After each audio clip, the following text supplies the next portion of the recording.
सबसे पहले बात करेंगे छत्तीसगढ़ के नारायणपुर की, जो कि नक्सल प्रभावित इलाकों में आता है। यहाँ का तकरीबन 80% इलाका एक पहेली की तरह है, जिसको समझना बड़ा मुश्किल है। लेकिन इंडिया न्यूज की टीम ग्राउंड जीरो पर पहुंची है और चौपाल लगाकर जनता की राय जानने की कोशिश कर रही है। देखिए नक्सल प्रभावित इलाके नारायणपुर से इंडिया न्यूज संवाददाता की खास रिपोर्ट। किस्सा कुर्सी का खास कार्यक्रम नारायणपुर में आ चुका है। हम यहाँ जनता के सवाल और उनके जवाबों को तलाशेंगे। उनके साथ हमारे साथ तीन पार्टियाँ, सीपीआई का यहाँ बहुत रोल है, बहुत अहम रोल अदा करती है। सीपीआई कांग्रेस जो सत्ता में, और भारतीय जनता पार्टी जहाँ से पूर्व मंत्री केदार कश्यप थे, अभी महामंत्री थे, दोबारा उनको टिकट दे दिया गया। चर्चाएँ कहीं थी कि उनके भाई को लड़ाया जाएगा और तमाम चीज़ें थी, लेकिन फिलहाल उनके पास भी टिकट है, वो भी चुनावी मैदान में। और सबसे महत्वपूर्ण बात ये, नारायणपुर घोर नक्सल प्रभावित इलाका है। 80% जो इसका हिस्सा है वो अबूझ है, जिसको बूझा नहीं जा सकता, जिसको जाना नहीं जा सकता, जहां अभी तक नहीं पहुंचा गया है। सबसे पहले सीपीआई की चर्चा कर लेते हैं और सीपीआई से चर्चा कर लेते हैं, क्योंकि इस तरह की जो सीटें हैं उस बेल्ट में किस तरह का इनका रोल है, किस तरह से ये काम कर रही है, वही समझ लेते हैं। सीपीआई की जब चर्चा होती है तो बस्तर, सुकमा, दंतेवाड़ा, इन सीटों की चर्चा होती है। ऐसा क्यों? शहरी क्षेत्रों की तरफ क्यों नहीं है आप लोग? मैं खफीरा, सभी साथियों को मेरा क्रांतिकारी लाल सलाम। मैं ये कहना चाहती हूँ कि आप जो सवाल मेरे से करें कि ये सुकमा, दंतेवाड़ा इन जगहों पर है, तो बाकी जगहों में भी देख लीजिए कि सीपीआई जिन भी क्षेत्रों में जहाँ भी शासन करी है वहाँ का विकास करी है। अब देख लेना, अब केरल में देख लो या उत्तर दक्षिण में देख लीजिए, वहाँ की जहाँ भी सीपीआई की पार्टी रही है, कम्युनिस्ट पार्टी की सरकार रही है, वहाँ उनका विकास हुआ है। और मैं चाहती हूँ कि ये पार्टी, कम्युनिस्ट पार्टी नारायणपुर में भी और सुकमा में भी यहाँ भी होनी चाहिए और एक मौका हमको मिलना चाहिए। और मौका मिलना चाहिए, लेकिन 60 गांठ का आरोप भी अंदर से आप ही लोगों पर लगता है। कन का 60 गांठ का आरोप भी आप ही लोगों पर लगता है, अंदर से 60 गांठ है आप लोग। ऐसी बात नहीं है। मैं ये मानना चाहती हूँ कि अगर मैं एक चीज को बोलना चाहती हूँ कि आप बोलते कि 60 गांठ का है, मैं ये कहना चाहती हूँ कि अगर आदिवासी हैं, मान के चलो हम अपने हक के लिए लड़ रहे हैं, तो इधर पुलिस प्रशासन है, सरकार है, वो हमको क्या करती है, मार देती है और क्या कहती है कि वो नक्सली है करके हमारे ऊपर आरोप ना लगा। आपने एक लाइन दे दी, ये इस तरह से हो रहा है, कर रहे हैं कि आप लोग 5 साल हो गए सत्ता में। देखिए, निश्चित है, मैं आपको बताना चाहता हूं भैया, 15 साल पूर्व जो सरकार थी, कहीं ना कहीं जो गांव के आदिवासी, आप ओरछा, अबूझमाड़ की बात करेंगे, वहां के लोग बाजार आते थे, मेले घूमने आते थे। उस समय क्या होता था, पुलिस को बकरा बनाकर भाजपा की सरकार उन आदिवासियों को, 5 साल से आप हो यार सत्ता। मेरी बात सुनिए भैया, उन जो वहां के जो लोग आते थे उनको जेल में डालने का काम करती थी। हमारी सरकार ने क्या किया, पहला सबसे पहले अबूझमाड़ का सर्वे करवाया। आज 7000 से ज्यादा पट्टा बट्टे हैं वहां पे अबूझमाड़ में। दूसरा मैं आपको बता रहा हूँ, कोका मेटा हो चाहे और अंदर भी जितना की इन क्षेत्र में थाना खुलवाया, वहां के लोगों के साथ संपर्क बढ़वाया। आज उस क्षेत्र पहले से बेहतर आप लोगों ने, पहले से बेहतर हम लोग से बेहतर किया। आप लोग क्या कर रहे थे इतने दिन से, अगर पहले से बेहतर इन्होंने किया तो? इन्होंने किया ना, बहुत बेहतर किया। पहले नारायणपुर से कुंडा गांव आने वाली सड़क में 40 मिनट में नारायणपुर पहुंच जाते थे। अब इतना बेहतर किया कि गड्ढे गड्ढे में बस देखना पड़ता है। और रोजगार की बात करते हैं, इतने गड्ढे बना दिए कि उसमें पट्टा वितरण किया था, उसके बाद सरकार बदली और अब यहाँ पर उन पट्टों के बदले 2 लाख 4 लाख रुपए ले लेके पट्टा देने का बात बोल रहे हैं लोग। नक्सलवाद एक बड़ी समस्या है, यहाँ जब चर्चा होती है तो नक्सलवाद की चर्चा होती है। नक्सलवाद तो मतलब इस जिले में बड़ा ही है, कम तो हुआ नहीं। आज देखिए, आज हमारे कार्यकर्ता बीजेपी के मारे जा रहे हैं, इसके पीछे क्या है? टारगेट किलिंग वाली चर्चा तो नहीं कर? टारगेट किलिंग भाजपा के नेताओं में ही हो रही है यहाँ पे। तो इसमें नेताओं को मारा जा रहा है और टारगेट किलिंग का आरोप आप ही लोगों पर लग रहा है। एक बार इनसे ले लेता हूँ जी। भाजपा नेताओं को मारा जा रहा है, टारगेट किलिंग का आरोप आप ही लोगों पर। नहीं, ऐसा कहीं देखा नहीं गया है सर। ये फालतू का झूठे आरोप, बीजेपी वाले तो पूरा झूठ बोलने का काम करते हैं और लोगों को कुछ नहीं आता है। विकास के नाम पर जीरो है और भ्रष्टाचार तो पूरा यही है। आज जिस आपके माध्यम से अभी बताना चाहता हूं, कुछ महीने पहले, 5-6 महीना पहले 900 से अधिक आदिवासियों को रिहा किया गया। आपको मालूम होगा, ये हमारी सरकार है। हमारी सरकार आदिवासियों के खिलाफ काम करके खड़ी है। दूसरा, इनके जो संस्कृति है, देवभूमि है, देवगुड़ी है, इनको संवारने का काम हमारी सरकार कर रही है। धर्मांतरण का भी आरोप लग रहा है। मैं बता, धर्मांतरण सबसे ज्यादा इनके शासनकाल में हुआ। इसका एक उदाहरण मैं आपको बताना चाहता हूँ। भारतीय जनता पार्टी के जिला अध्यक्ष रूपसाय सलाम के भाई ने भी धर्मांतरण किया। सबसे ज्यादा चर्च अब आंकड़ों के अनुसार देखेंगे 15 साल में बने, हमारी सरकार में नहीं। हमारी सरकार में या एक बात, एक अंतिम बात, हमारी सरकार में माननीय मुख्यमंत्री जी भूपेश बघेल जी ने ये नियम कानून लाया है, अगर कोई दबाव पूर्व धर्मांतरण करवाता है उसके ऊपर अवश्य कार्रवाई होगी। ये धर्मांतरण पर ही चाहिए, धर्मांतरण बहुत बड़ा मुद्दा है। मैं धर्मांतरण पर यह कहना चाहती हूँ, जहाँ भी भारतीय जनता पार्टी रही है वहाँ मुद्दे हुए हैं, वहाँ पर कांड कर रहे हैं ये लोग, यहाँ हमला करवाते हैं, ये इस चीज को है। और मैं ये भी चीज कहना चाहती हूँ कि अगर भाजपा यहाँ भाजपा की सरकार अगर ये लड़ाई करवा रही है तो साथ कांग्रेस भी दे रही है, क्योंकि जब भाजपा की सरकार दोनों मिले क्या? तो इन लोगों के दोनों मिले? हाँ, दोनों मिले हुए हैं, दोनों मिले हुए हैं, दोनों मिले। धर्मांतरण का आरोप आप लोगों पर लग रहा है? देखिए, कांग्रेस का तो काम ही है आरोप लगाना।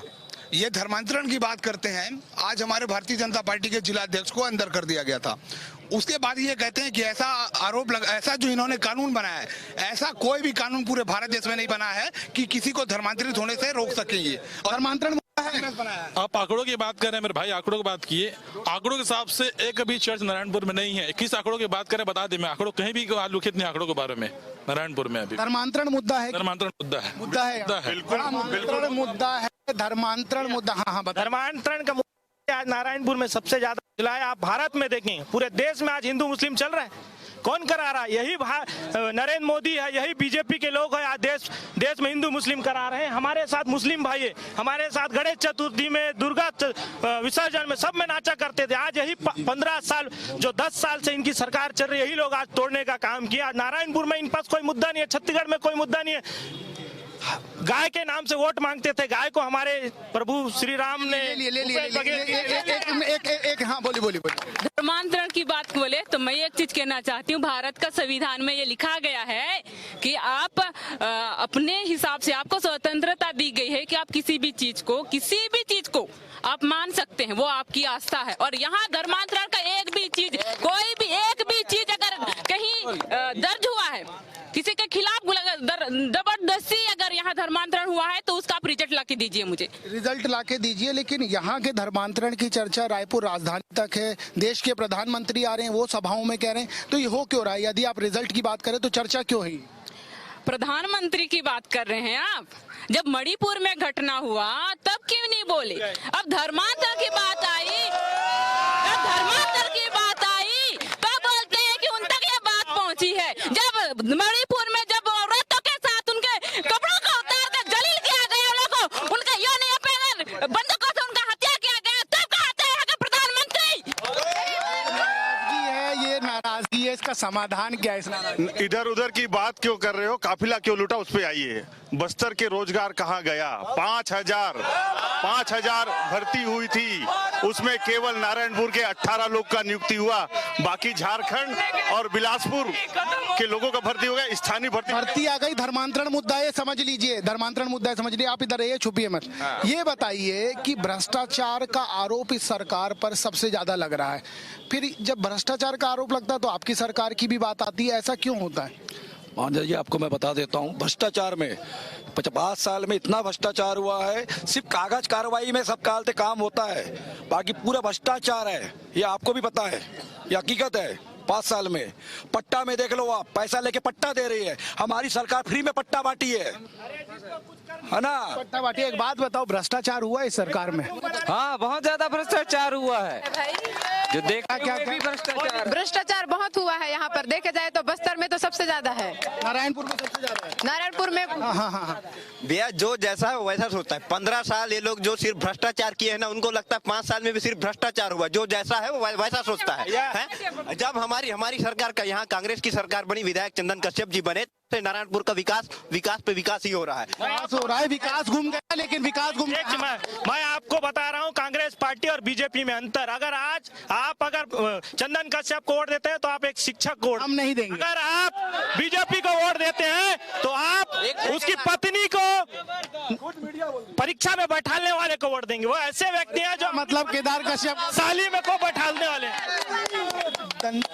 नारायणपुर का जब जिक्र होता है तो बात अबूझमाड़ की आती है, बात नक्सलवाद की आती है। अब नारायणपुर के साथ एक नया नाम जुड़ गया, धर्मांतरण का। क्या मौजूदा स्थिति है? मैं दोनों पार्टी और दोनों ही राष्ट्रीय पार्टी के लोगों से ये कहना चाहता हूँ, ये एक कहता है धर्मांतरण हुआ है, एक कहता है नहीं हुआ है। हिंदू मुस्लिम सिख ईसाई की बात करते हैं, क्या दोनों पार्टी अपने घोषणा पत्र में ये लिखेंगे कि जितने मंदिर मस्जिद चर्च और गुरुद्वारे हैं उनको जिस भूमि पे वो अपना मंदिर मस्जिद बनाए हैं उसका स्वामित्व देंगे? यदि यह देते हैं तो ये धर्मांतरण की बात और दूसरे समाज की बात, चाहे किसी भी समाज की हो, खत्म हो जाएगी। की बात खत्म हो जाएगी। क्या लोकल मुद्दे हैं नारायणपुर के? भ्रष्टाचार है पूरा। भ्रष्टाचार बड़ा मुद्दा है। किसके ऊपर आरोप है? नेता उन्हीं के ऊपर। नेता के ऊपर। क्या लोकल मुद्दे हैं? मेरा पंकज भाई बताएंगे। देखिए, लोकल मुद्दे की जब बात हो रही है तो फिर भ्रष्टाचार की चर्चा होगी। विकास की बात तो करिए ही मत। नारायणपुर की दीवार बनने से पहले टूटता जा रहा है। नारायणपुर के हॉस्पिटल को देखो, है जहाँ डॉक्टर नहीं, बेचारे बच्चे बेड में नीचे सो रहे हैं, जमीन में सो रहे हैं। क्या नाम बदलने से विकास हो जाएगा क्या? चीज मुझे समझाइए, यदि आपको मौका मिलता है क्या कुछ किया जाएगा ऐसा जिससे नारायणपुर, जिसको 80% हिस्से को अभी भी बूझा नहीं जा सका, क्या बदलाव होगा? अगर हमको ये मौका मिल रहा है, जो मिलेगा तो अगर हमको मौका मिलेगा तो हमारी पार्टी को मौका मिलेगा तो जो 20 सालों में यहाँ विकास नहीं हुआ, पुल सिंह कचला में यहाँ विकास करेंगे। विकास, भ्रष्टाचार का आरोप सबसे बड़ा है आपकी सरकार पर और इस विधायक पर, जो मौजूदा विधायक है। देखिए भैया, मैं आपको बताना चाहता हूं, कांग्रेस पार्टी ने, माननीय मुख्यमंत्री भूपेश बघेल जी ने और क्षेत्र के विधायक चंदन कश्यप जी ने जिले के लिए बहुत विकास किया।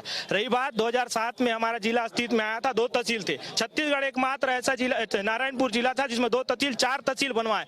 एक कॉलेज था जो हमारे सरकार ने खोल के दिया था, उसमें भी इन्होंने कुछ संकाय खोलने की जरूरत समझी नहीं। हमारी सरकार ने, माननीय चंदन कश्यप ने एक कन्या महाविद्यालय, एक महाविद्यालय छोटे डोंगर, जहाँ पे पूर्व सरकार में नक्सलियों द्वारा स्कूल को तोड़ा जाता था, वहाँ पे आज महाविद्यालय खोल के दिए। ये विकास हुआ। स्थानीय मुद्दे क्या है? स्थानीय मुद्दे यहाँ है। पहले मैं एक चीज पे बोलना चाहती हूँ, स्कूल की बात बोले। अपने जिले के आसपास, शहर के आसपास स्कूल बनाने से विकास नहीं होता है। गांव में भी विकास चाहिए। गांव में भी बाकी जगहों में देगा। सहमत हूँ आपकी। टीचरों की कमी है तो कहीं स्कूलों की कमी है, जाके वहाँ लिपापोती करने का काम मत कीजिए। मैं दोनों पार्टियों की सरकार पर मैं आरोप लगा रही हूँ। और स्थानीय मुद्दे हैं, स्थानीय मुद्दे, ST SC OBC दलित पिछड़ा, हर किसान, हर मजदूर, सबके लिए हमारी पार्टी संघर्ष करती रही है, संघर्ष करती रहेगी और हमेशा संघर्ष करती ही रहेगी। और मैं एक चीज उत्तर नहीं मिला है आपकी बात से, क्या स्थानीय मुद्दे? स्थानीय तो पहले स्थानीय भर्ती जो हुई थी वो है। दूसरा, यहाँ पर जो सड़क है, इतनी जर्जर स्थिति है कि मरीजों को आना दुर्भर हो गया। नारायणपुर टापू बन गया है, इतने गड्ढे हैं कि आधे घंटे की सफर 2-2 घंटे में। आप ओरछा का हाल देखिए, क्या हाल बना के रखे इन लोगों के पास तक के पैसे नहीं है, इतना बुरा हाल है। केवल नारायणपुर को थोड़ा चमका के गांव को अंधेरे में डालने का क्या मतलब है? लेकिन आपने स्थानीय मुद्दे गिनवा दिए, लेकिन जो यहाँ का चुनाव है वो एक तरफ भूपेश बघेल है, दूसरी तरफ देश के प्रधानमंत्री हैं, चेहरा नहीं था कोई। बिल्कुल, एक तरफ भूपेश बघेल है और एक तरफ जनता है। मोदी जी तो है, मोदी जी तो काम कर रहे हैं दिल्ली का, मगर छत्तीसगढ़ और नारायणपुर का कौन करेगा? भूपेश बघेल जो है यहाँ पर क्या गड्ढे खोद रहे हैं जो ना, वो जनता यहाँ पर उनको सबक सिखाएगी। जनता ही सबक सिखाएगी। जनता किसको सबक सिखाएगी, उनको कि आपको? भैया, जनता का साथ हमेशा कांग्रेस के साथ रहा है। किसानों का कर्जा माफ देख लीजिए आप। धान हम 2800 रुपए क्विंटल में खरीद रहे हैं। चाहे बात अस्पताल की कर रहे हैं, बात ओरछा में आज सफल ऑपरेशन हो रहा है, हमारी सरकार की देन है। बच्चे आज फर्राटे से इंग्लिश बोल रहे हैं, हमारी सरकार में इंग्लिश मीडियम स्कूल। देखो, आप लोगों, आपकी सरकार को वोट क्यों दे, इस विधायक को वोट क्यों दे? हमारी सरकार को इसलिए वोट देंगे क्योंकि अबुझमाड़ में भी इंग्लिश मीडियम स्कूल खुला है। कारण बीजेपी का इंग्लिश मीडियम स्कूल जो प्राइवेट था वो बंद हो गया। दूसरा, शिक्षा का बेहतर से बेहतर हमारे नारायणपुर जिले में हुआ है। स्वास्थ्य सुविधा में भी बेहतर से बेहतर हुआ है। आम जन का जो मुद्दा था, तहसील बनवा दिया, 2 नए तहसील खुल गए। जो लोग कोकामेटा, छोटे डोंगर से जाति निवास के लिए पूरे सरकार में हफ्ता भर 10 दिन घुमा करते थे, आज उनके क्षेत्र में तहसील बना दिया गया। आपको कोई वोट क्यों दे?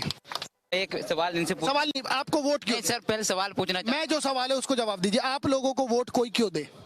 हमें ये तो पहले से पार्टी बनी हुई 1925 से, क्योंकि नारायणपुर में नहीं आई थी पहले से पार्टी, अब यहाँ से आई है। तो आपको वोट कोई क्यों दे? हमको वोट इसीलिए चाहिए, इसीलिए हमको देना चाहिए क्योंकि देख चुके हैं, भाजपा को भी देख चुके हैं, कांग्रेस को भी देख चुके हैं, कितना विकास कर चुके हैं। तो एक मौका हमको मिलना चाहिए। एक मौका मिलना चाहिए। केदार कश्यप दोबारा क्यों? एजुकेशन सिटी, केंद्रीय विद्यालय, नवोदय विद्यालय, कृषि महाविद्यालय, पॉलिटेक्निक कॉलेज, कृषि महाविद्यालय, और ना जाने यहाँ पर इतनी आदिवासी बच्चों के लिए 10,000 सीटर छात्रावास यहाँ टोटल बने जिले में। शिक्षा क्षेत्र में अपूर्ण इतना काम हुआ है कि आज बच्चे पढ़ रहे हैं, लिख रहे हैं, आगे बढ़ रहे हैं। नदियाँ हैं, मेरे सहयोगी हैं, नारायणपुर को काफी करीब से देख रहे हैं, उन्हीं से समझ लेता हूँ क्या स्थिति है नारायणपुर की मौजूदा दौर में। धर्मांतरण कितना बड़ा मुद्दा है, सड़क, पुलिया, स्कूल कितने बड़े मुद्दे हैं? धर्मांतरण निश्चित तौर पर एक मुद्दा भाजपा के द्वारा क्रिएट किया गया, बनाया गया, और बोला जा सकता है कि इसमें भाजपा के साथ साथ जो बाहर से जो आए और यहाँ पर आरोपित किया गया, जैसे कुछ लोग हैं जो आ रहे हैं, लोग धर्मांतरण कर रहे हैं और धर्मांतरण हो भी रहा है, लेकिन ये किसी भी सरकारी दस्तावेज में नहीं है, नाम किसी भी प्रकार के सरकारी दस्तावेज में दर्ज नहीं है। तो जब ये सरकारी दस्तावेज में नहीं होता है तो उसको सरकार नहीं मानती है कि सरकारी रूप से धर्मांतरण हो रहा है। लेकिन कहीं ना कहीं इस क्षेत्र में धर्मांतरण हो रहा है और बाहरी तौर पे कहीं ना कहीं से आ रहा है धर्मांतरण, उसको बनाया जा रहा है, धर्मांतरण करवाया जा रहा है लोगों को। तो इससे लोगों में यही वो स्थानीय मुद्दे भी हैं चुनाव का विषय। जी जी बिल्कुल। स्थानीय मुद्दे की बात करें तो यहाँ पे जो सड़क है, नारायणपुर एक टापू की तरह बन के रह गया है। नारायणपुर में कहीं से भी आप आएंगे, किसी भी रूट से आएंगे तो गड्ढे ही गड्ढे मिलेंगे। पहले नारायणपुर की जो सड़कें हैं वो इस जो काबिल नहीं थी कि यहाँ पे जो माइंस की वाहनें चल सके, लेकिन माइंस के वाहनों के लगातार चलने से आज के दिन में पूरे गड्ढे गड्ढे में टापू के रूप में बन चुका है। रह गया बात यहाँ पे स्थानीय मुद्दों की बात करें तो जो आरक्षण है उसमें कटौती होना यहाँ के लोगों के लिए नुकसान रहा है। धान, किसान बोनस, सब धान का उतना ज्यादा प्रभाव नारायणपुर में देखने को नहीं मिलता है। कारण ये है कि यहाँ पे किसानों की संख्या, जो अबुझमाड़ का जो क्षेत्र है आज तक बूझा नहीं गया है और वहाँ बूझने का प्रयास सरकार के द्वारा किया जा रहा है, तो उनको पट्टा वितरण है नहीं। तो अभी धान उनको यानी उनको बेचने का भी अधिकार नहीं था। कुछ सालों में जरूर कुछ सुधार देखने को मिला है, लेकिन 100% ये नहीं बोला जा सकता कि पूरा हम अबुझमाड़ तक पहुंच गए हैं और सभी किसान आज के दिन में वहाँ के जो किसान हैं उनको धान का जो लाभ है वो मिल रहा है। ऐसा कहीं पे भी देखने को नहीं मिल रहा है। देखिए, फिलहाल की चर्चा में इतना ही, समय इसके आगे की इजाजत नहीं देता। और सबसे महत्वपूर्ण बात यह है कि नारायणपुर का आधे से ज्यादा हिस्सा, 80% हिस्सा आज भी बूझा नहीं जा सका। आज भी वो अबूझ पहेली है, उसको बूझने का प्रयास किया जा रहा है। वहाँ पर आपके और हमारी तरह लोगों को बसाने का, उनके लिए तमाम सुविधाओं को लाने का प्रयास किया जा रहा है। लेकिन सवाल यही है कि इतने सालों में, आज छत्तीसगढ़ 23 साल का हो गया, आज भी अबूझमाड़ यदि एक पहेली है तो ये तमाम सरकारों के लिए एक प्रश्न चिन्ह जरूर है। फिलहाल के लिए इतना ही, फिर किसी और जिले में किसी और शख्स से होगी मुलाकात। तब तक के लिए नमस्कार। नारायणपुर की जनता को आपने सुना, मौजूदा सरकार से खुश है या फिर नाखुश है या बदलाव चाहती है। मिले जुले से रिएक्शन सामने आए। छत्तीसगढ़ में विधानसभा चुनाव से पहले जनता का मूड जानने के लिए इंडिया न्यूज की टीम अलग अलग इलाकों में पहुंची हुई है। जब टीम बस्तर संभाग में कोंडा गांव में पहुंची तो ये सीट काफी ज्यादा हाई प्रोफाइल देखी गई और महसूस की गई, जहां पर सत्ता पक्ष और विपक्ष दोनों ही के स्टार कैंडिडेट्स उनके पास हैं और मैदान में उतारे गए हैं। कांग्रेस की ओर से लगभग 3 साल तक संगठन की कमान संभालने के बाद भूपेश कैबिनेट में मंत्री बनने वाले मोहन मरकाम हैं, तो वहीं बीजेपी की ओर से राष्ट्रीय उपाध्यक्ष लता उसेंडी हैं। क्या है यहाँ के खास मुद्दे और क्या है जनता की राय, आइए इसके लिए चलते हैं ग्राउंड जीरो पर। इंडिया न्यूज की टीम कोंडा गांव जनता के बीच पहुंच चुकी है। कोंडा गांव राजनीतिक लिहाज से बहुत ज़्यादा महत्वपूर्ण है, क्योंकि 3 महीने पहले भूपेश सरकार में मंत्री बने पूर्व प्रदेश अध्यक्ष सरकार के साथ साथ संगठन की कमान संभाल रहे थे और इसके इतर रमन सिंह के समकक्ष लता उसेंडी राष्ट्रीय उपाध्यक्ष का तमगा मिला, वो भी चुनावी मैदान में और मोहन मरकाम भी चुनावी मैदान में। ये पूरा जो जिला है ये आदिवासी बहुल जिला है और सबसे महत्वपूर्ण बात है यहाँ तमाम राजनीतिक के साथ साथ ऐसे मुद्दे हैं जिनको लेकर जनता पशोपेश में है कि आखिर ये सही क्यों नहीं हो रहा, ये हित में क्यों नहीं हो रहा। और देखिए, हमने महुआ का जिक्र नहीं किया। महुआ यहाँ की आजीविका का सबसे बड़ा साधन है। ये महुआ आजीविका का सबसे बड़ा साधन है। क्या भाव चल रहा है अभी? 40 रुपये। 40 कितना? 40 रुपये। 40 रुपये। ये यहाँ पर कैसे पहुँचता है, किस तरीके से पहुँचता है यहाँ पर? ये बाजार आप कैसे लेते हैं और कितना बेचते हैं, कितने रुपए? 40 रुपए किलो बेच रहे हैं चिल्लर क्या? चिल्लर 40 रुपए और थोक में लेंगे तो 38 रुपए। 38 रुपए, 2 रुपए का फर्क है। जी। ये किस किस काम आता है? ये दारू बनाने का काम होता है बस, और इसके अलावा कुछ नहीं। तो ये जितने लोग ले जा रहे हैं सब वही बना रहे हैं? हाँ, दारू बनाने। तो सरकार कह रही थी कि शराब को तो बंद कर देंगे, फिर किस काम आएगा ये? दारू बनाने का काम है, दारू बस। नहीं नहीं, दारू बनाने के तो काम आ रहा है। सरकार ने कहा था दारू बंद कर देंगे। दारू क्या बंद कर, दारू सरकार बंद हो जाएगी फिर। सरकार बंद हो जाएगी कैसे? दारू तो सरकार चालू है, तो दारू बस सरकार बंद। दारू बंद और सरकार बंद। बस्तर बंद नहीं होगा भैया। बस्तर में बंद नहीं होगा? नहीं होगा। कहीं और बंद हो सकता है? नहीं नहीं, मुश्किल है छत्तीसगढ़ में। मोहन मरकाम को जानते हैं? जी जानते लता उसेंडी जानते हैं सर। कौन किस पे भारी है? दोनों बराबर, दोनों टक्कर है। दोनों टक्कर। 150 मांगला इसका। जीतेगा कौन? एक तो कोई होगा। अभी कोई कंफर्म नहीं है, अभी कंफर्म नहीं है। नहीं है। दोनों देखिए, दोनों टक्कर है। शराब नहीं बंद हो सकती, सरकार बंद हो जाएगी। ये बड़ा बयान है और बड़ा बयान इन्होंने दे दिया है क्योंकि ये महुआ बेच रहे थे। अब महुआ बेच रहे थे शायद इसलिए ये बुद्धिजीवी वर्ग के लोग यहाँ मिले। मक्का प्लांट एक खुल रहा था, चर्चा है बाहर का। कहाँ के हुए तो बता दो। मैं लोकल पखांजूर से हूँ। अरे पखांजूर से हैं, देखिए बाजू के जिले से आए हैं। पखांजूर से कुछ और लोग हैं। हिंदी जानते हो? हिंदी नहीं थी। ठीक है बहन जी, क्या खरीदारी हो रही है? भैया मेरे को मत पूछो। अच्छा मत पूछो। क्या मुस्कुरा रहे हो, कहाँ के हो? यहीं के रही है। मक्का प्लांट के बारे में कुछ जानकारी बताएंगे जरा? मक्का प्लांटेशन जो अभी नया लगा हुआ है कोकोड़ी में बन रहा है, अभी तो सर ऑन प्रोसेस में है, अभी स्टार्ट नहीं हुआ है। स्टार्ट होगा तो शायद किसानों को कुछ लाभ मिल सकता है। ये शायद क्यों लगा दिया यार तुमने?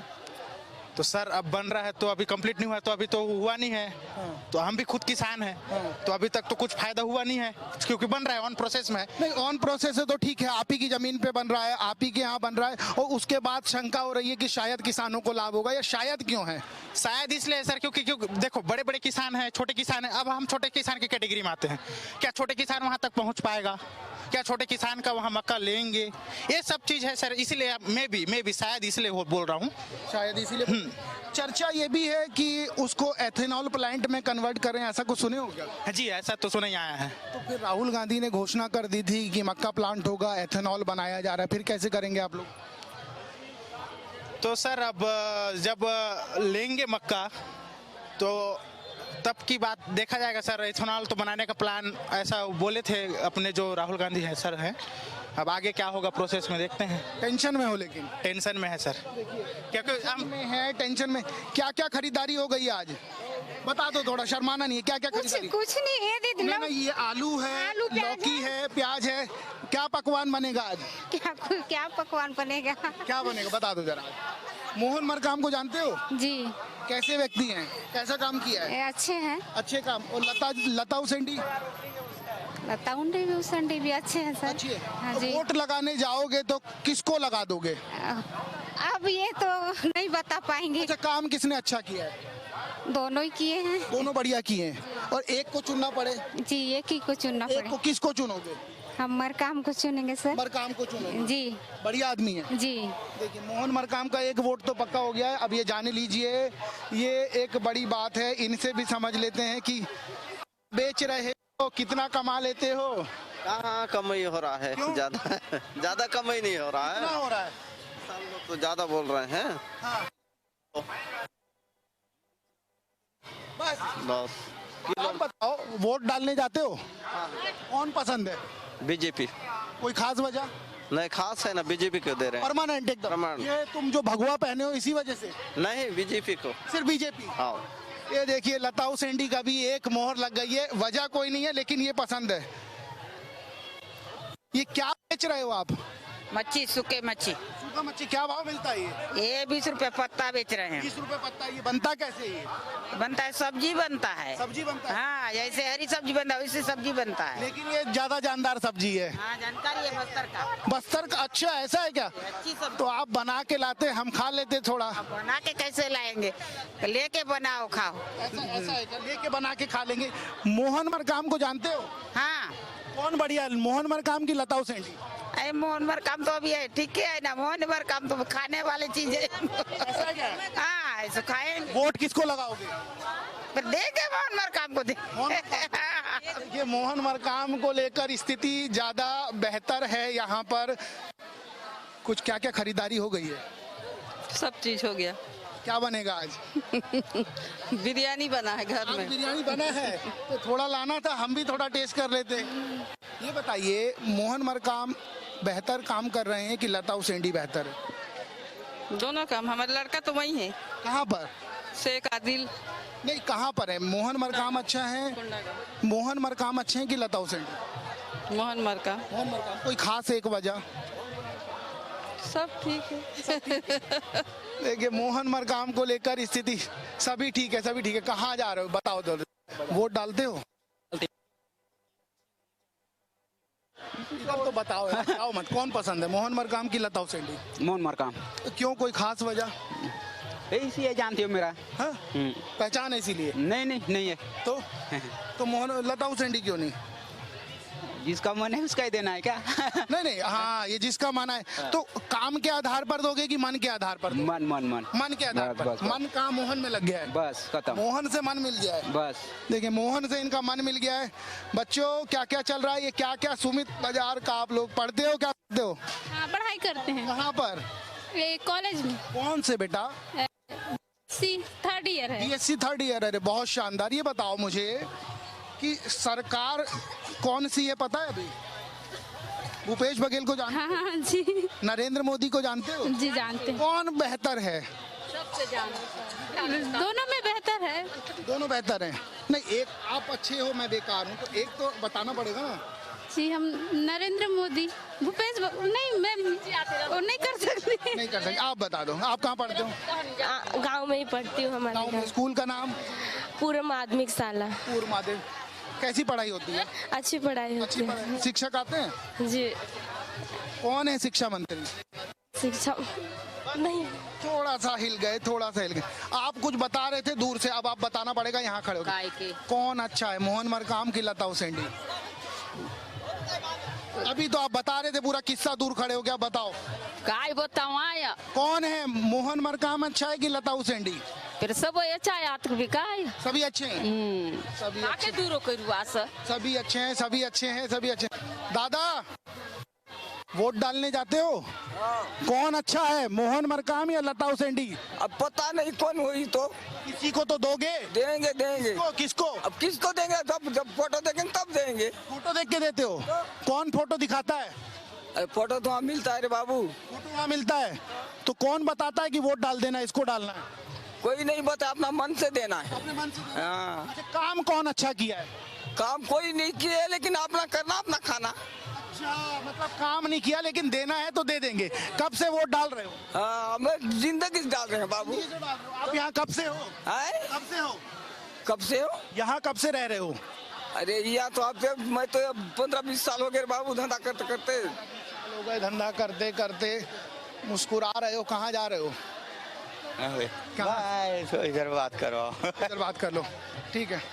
एक बात बताइए, मक्का प्रोसेसिंग प्लांट की चर्चा है कोंडा, क्या स्थिति है उसकी अभी?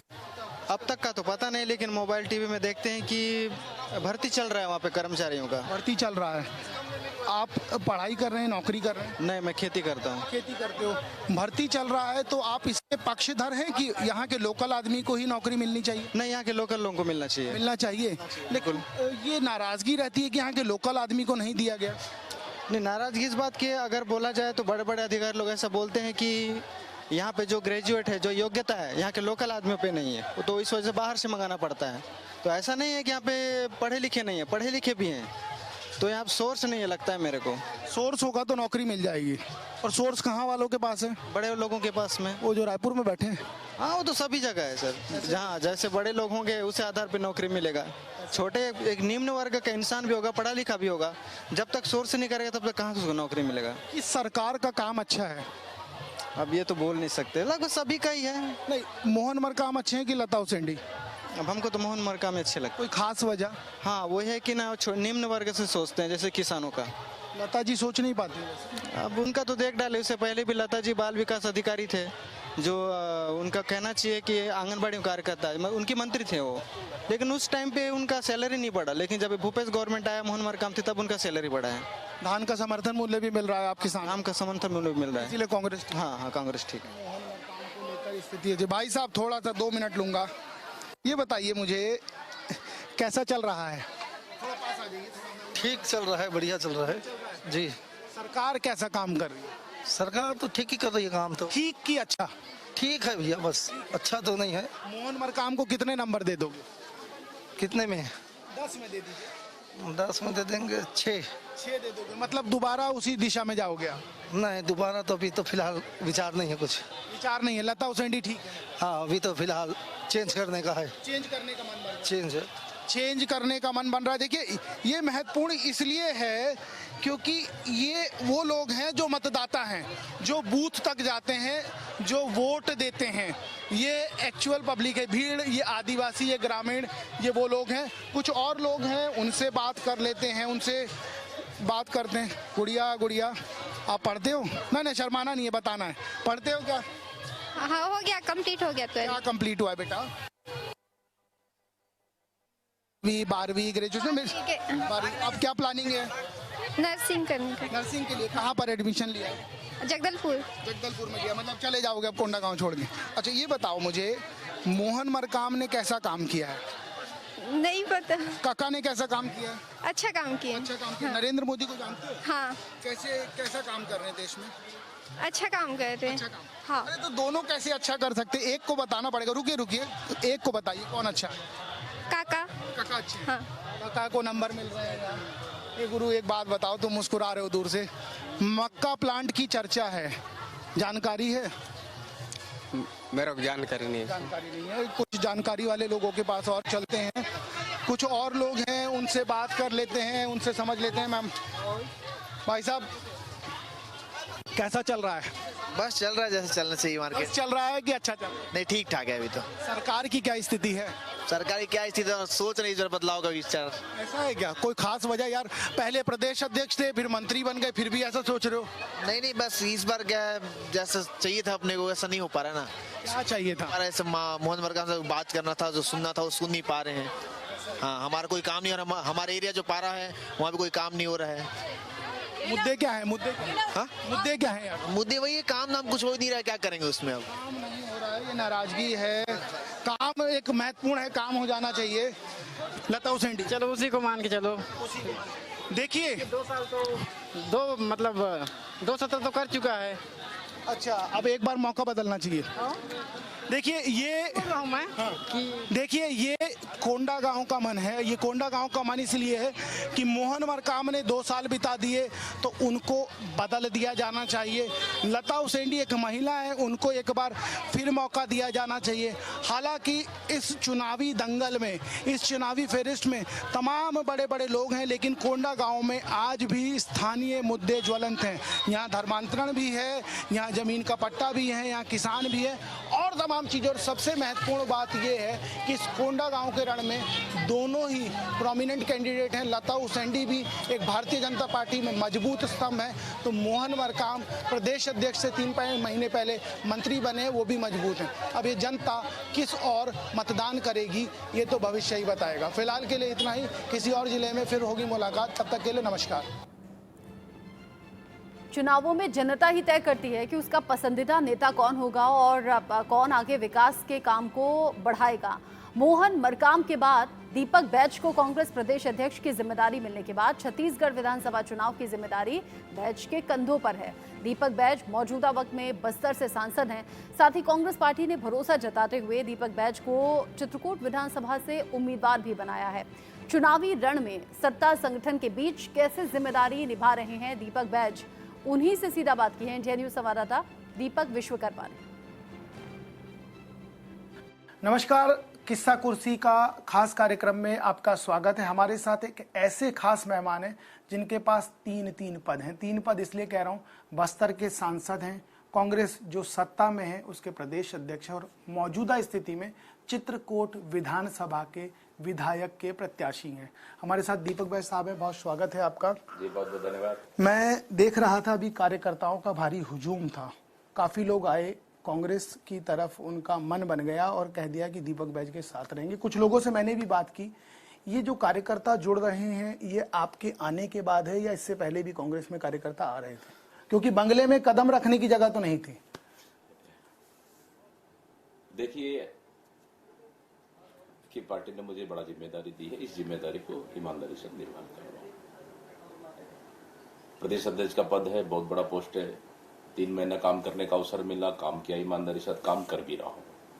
पार्टी को लगातार मजबूत कर रहे हैं हम लोग। इसके अलावा दूसरा और जिम्मेदारी पार्टी ने दे दी है, विधानसभा का टिकट से चुनाव लड़ रहा हूं, बड़ी जिम्मेदारी है, चुनाव लड़ रहे हैं। जैसे नाम डिक्लेयर हुआ, चुनाव लड़ रहे हैं, दीपक भाई चुनाव मैदान में है, तो कार्यकर्ताओं में उत्साह है, जोश है, जनता में भी बहुत ज्यादा रुझान है। तो कहीं ना कहीं हम मेरे क्षेत्र के मतदाताओं का प्यार और आशीर्वाद है, जो हमेशा रहा है, और उनके लिए मैं हमेशा मतलब एक जनता और नेता का संबंध हमारा नहीं रहा, हमारा पारिवारिक संबंध रहा, गहरा संबंध रहा। उसी का नतीजा है आज कि हमारे बीच में कार्यकर्ता लगातार कांग्रेस के लिए काम करने के लिए अन्य पार्टियों से भी टूट के लगातार आए, लगातार ज्वाइनिंग कर रहे हैं और काम करने के लिए उत्साहित है। तो ये कहीं ना कहीं इसका फायदा हम लोग चित्रकूट विधानसभा और बस्तर में हमको प्रदेश अध्यक्ष की जिम्मेदारी बहुत कम समय के लिए मिली और चर्चाएं ये होने लगी कि युवा है लेकिन लड़का है, कैसे कर पाएगा। समय बहुत कम था, लेकिन जो बाहर देखा उससे लगा कि बहुत कुछ दीपक बैज ने जमा लिया है।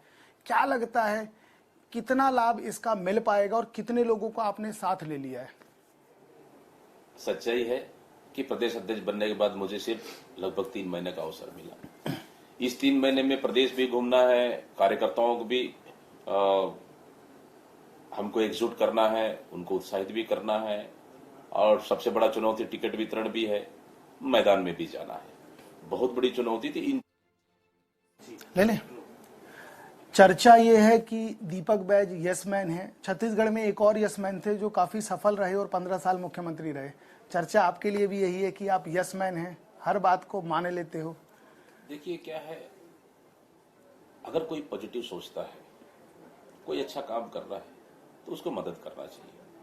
तो अब सभी लीडर, हमारे सीनियर लीडर पॉजिटिव हैं और सब लोग साथ लेकर चले हैं, और कलेक्टिव लीडरशिप से हम लोग अभी तक टिकट वितरण तक हम लोगों ने कहीं कोई विवाद की स्थिति नहीं रहा।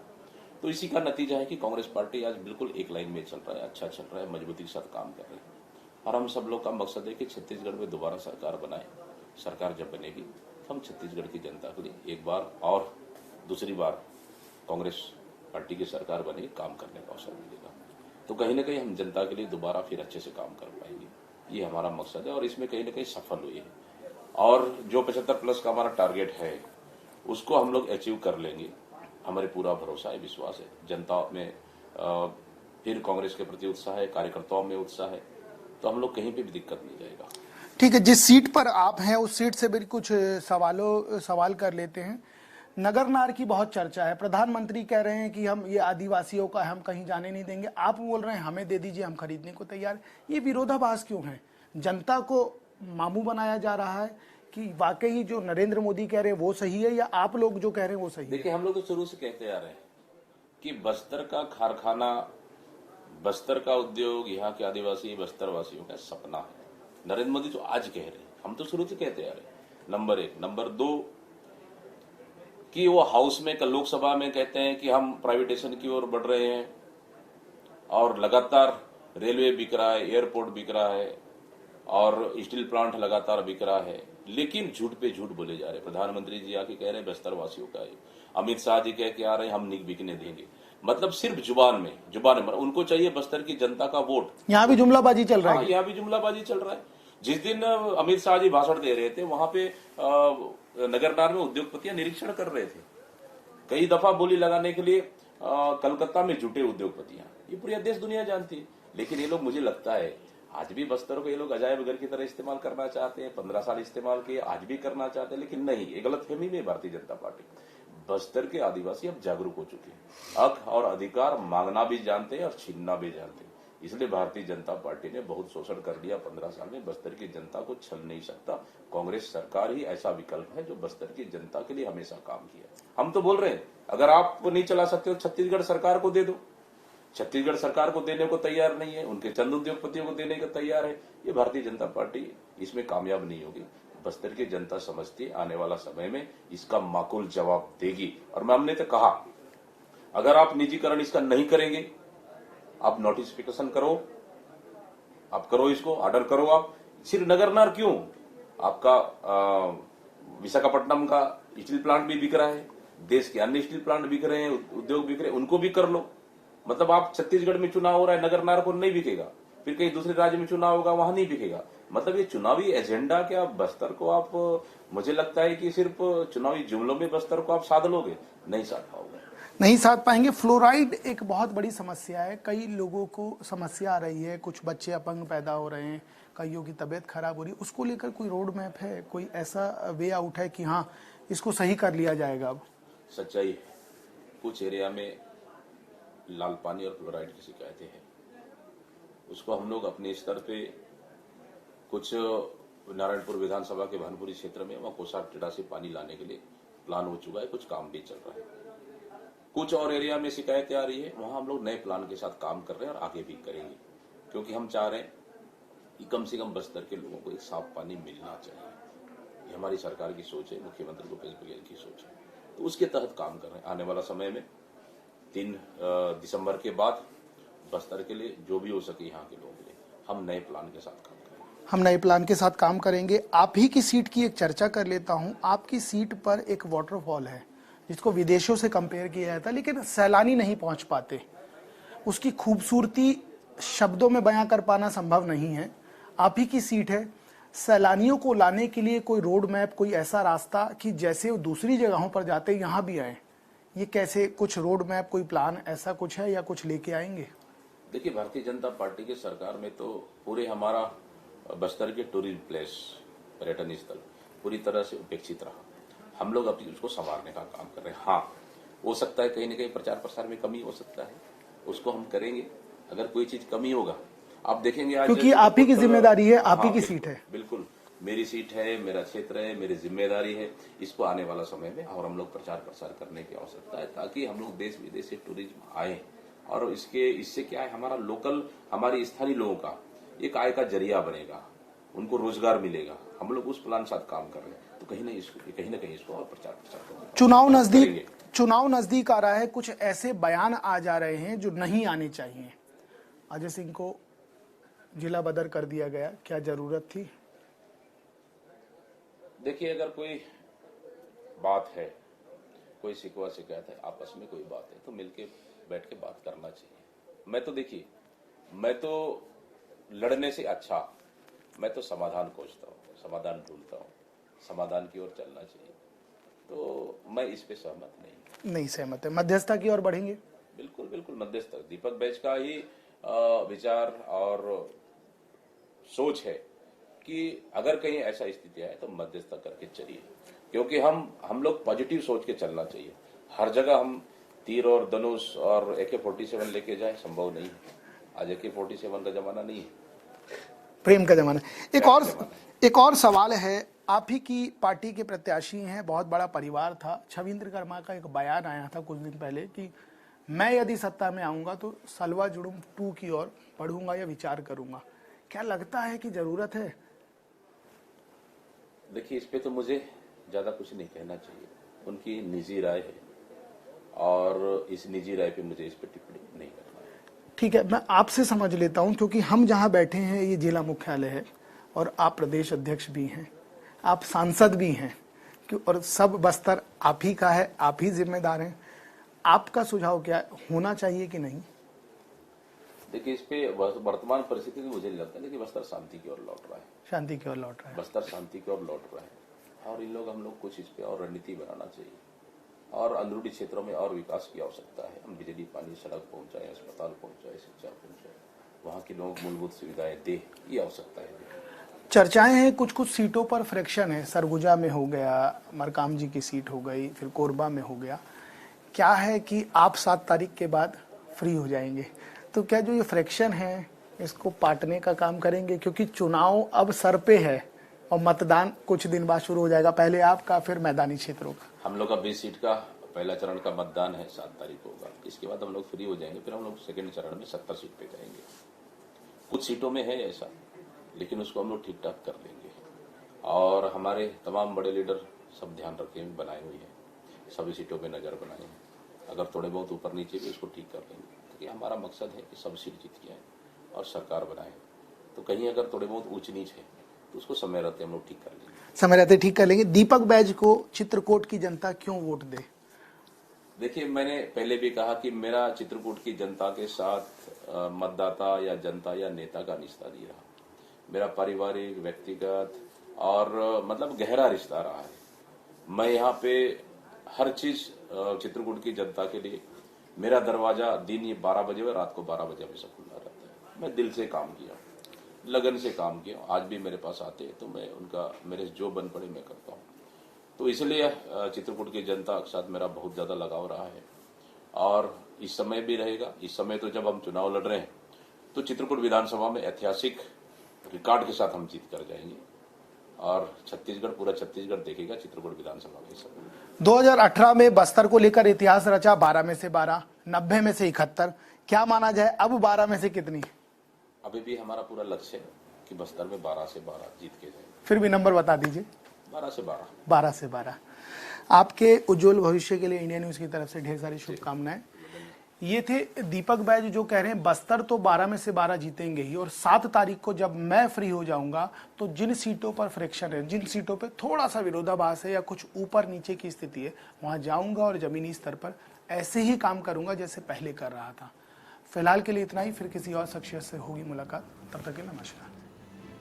इसी साल के आखिर में विधानसभा चुनाव 5 राज्यों में हो रहे हैं और अलग अलग राज्यों से रिपोर्ट ग्राउंड जीरो से आप तक हम पहुंचाते रहेंगे आगे भी।